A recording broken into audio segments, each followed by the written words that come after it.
15 horas e seguimos aqui com o Jornal Jovem Pan, que você pode acompanhar também em vídeo. E vamos voltar a falar sobre a situação do mercado de trabalho, sobre o impacto do Programa Emergencial de Manutenção do Emprego e da Renda. Estamos em contato com Hélio Zilberstein, professor da Faculdade de Economia e Administração da USP, especialista em relações do trabalho. Professor Hélio, boa tarde.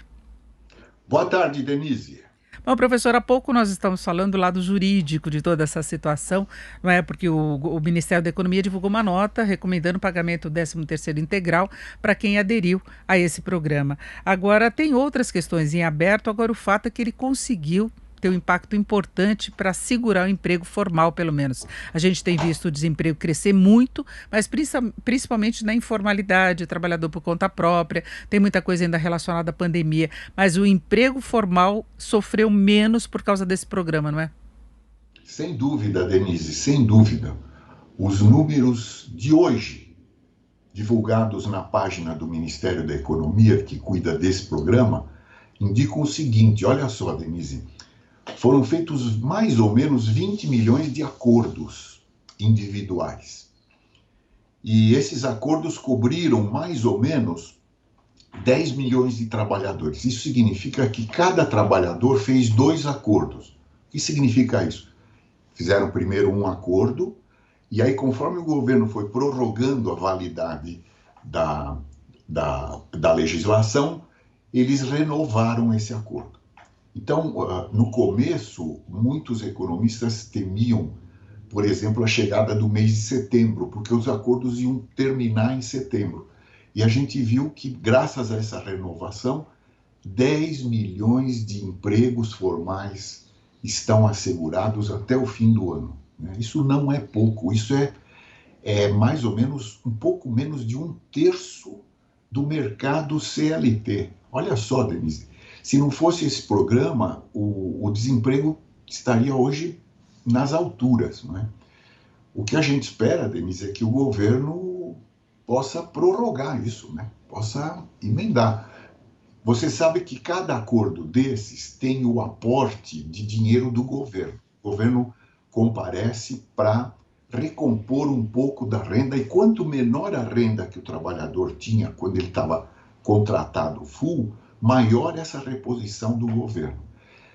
Então, o que o governo poderia fazer é prorrogar esses acordos, prorrogar a validade, mas talvez com um aporte um pouco menor, porque a gente está diante de uma crise fiscal muito grande. Mas seria muito importante que isso pudesse ser prorrogado por mais alguns meses, porque os sinais de retomada estão aí, eles são evidentes, né? Então a gente precisaria segurar um pouco mais, pelo menos, para ver se a gente pega no tranco, né? Inclusive o emprego formal nos últimos meses, ele teve uma recuperação. Quando a gente pega os dados do CAGED, que é o Cadastro de Empregados e Desempregados, a gente vê que há uma oferta maior do que os cortes do emprego formal. Ainda está com saldo negativo no ano, mas de qualquer forma houve essa recuperação. Agora, acabar com o programa no final do ano, que ele foi prorrogado até a virada para 2021, e isso pode levar a um salto do desemprego, não pode? Pode. O desemprego, de qualquer forma, vai aumentar, Denise, porque no começo do ano, as pessoas que saíram do mercado e estão esperando a coisa melhorar, essas pessoas vão voltar. Elas estão desempregadas, mas estão escondidas, elas não aparecem na estatística. É aquele desalento, né? É aquela pessoa que desistiu de procurar. Ela vai aparecer na estatística do desemprego, da desocupação, quando voltar a procurar um trabalho. E isso vai acontecer em janeiro, nós vamos ter uma explosão do desemprego visível em janeiro. E se o programa for interrompido em dezembro, mais ainda. Mas nesse caso seria através da PNAD, que detecta o que acontece no mercado de trabalho em geral, inclusive detecta quem está procurando emprego. Agora, aqueles números do CAGED, que a equipe econômica comemora muito, aí só mostram que é quem está contratado ou demitido com carteira, não é? Quem achou emprego, né? Quando o saldo é positivo, e a gente teve um saldo expressivo nos últimos meses, um saldo parecido com os bons tempos do CAGED, né? É o saldo é o crescimento mesmo do emprego. São pessoas que encontraram um novo emprego. Agora, o informal é coberto pela PNAD. E aí o mercado de trabalho informal foi uma tragédia mesmo, foi uma perda muito, muito grande. Mas, nesse lado do informal, a gente teve o outro programa do governo, que também foi um programa muito interessante, que foi a criação daquele benefício de R$ 600, né, que agora passou para R$ 300. E a gente precisa que isso também seja mantido, Denise, por mais um pouco, né? Até a questão Porque fiscal, senão, né? Ver como que o governo vai resolver isso, por isso essa preocupação em criar o renda cidadã, porque vai coincidir o momento de uma piora acentuada do mercado de trabalho que o senhor falou para o mês de janeiro. Alguns analistas falam que a taxa pode chegar aos 17%. Seria um recorde de é isso desemprego mesmo. no país. E num momento em que não se teria a cobertura desse benefício Exatamente, para compensar a perda exatamente. de receita, né? Se esse programa era vital lá atrás, ele é mais vital ainda, né? Você já ressuscitou o paciente, você não pode abandonar. Agora que ele já está começando a respirar, você precisa continuar dando o apoio. Seria muito importante que o governo encontrasse recursos fiscais para fazer isso, né? O governo gasta muito, vai ser doloroso cortar em algumas áreas, mas valeria a pena refazer esse orçamento, chegar num acordo, num grande entendimento para manter esses programas, porque eles são absolutamente. E um programa que atenda quem fica desempregado, que não tem todo um histórico, né? O Bolsa Família tem uma condição já de pobreza mesmo, de necessidade do benefício. Agora, o auxílio emergencial pegou aquela pessoa que muitas vezes tinha renda, mas na informalidade, de repente ficou sem nada, né? Exatamente, exatamente, Denise. E essas pessoas precisam ser amparadas nesse momento. Agora, professor, a gente não pode, de qualquer modo, minimizar essa situação de fragilidade, de vulnerabilidade maior que foi imposta mesmo por esse programa. As pessoas tiveram emprego preservado, mas com redução de salário, né, paralelamente à redução de jornada, e agora se discute, inclusive, se paga ou não o 13º integral, porque foi uma Ah, coisa sim. inédita. Né, que o país teve que se adaptar. É, E aí veio essa norma, né, a nota técnica do Ministério, tentando minimizar aí a falta de entendimento. na verdade, essa é uma questão interpretativa, né? Eu, como leigo em legislação, mas como economista, eu entendo que o 13º é um prêmio proporcional ao que a pessoa trabalhou durante o ano. Se ela trabalhou 12 meses, ela tem um salário inteiro no 13º. Se ela trabalhou menos horas, menos meses, ela vai ter um salário menor. Esse é o entendimento raso, vamos dizer assim, né?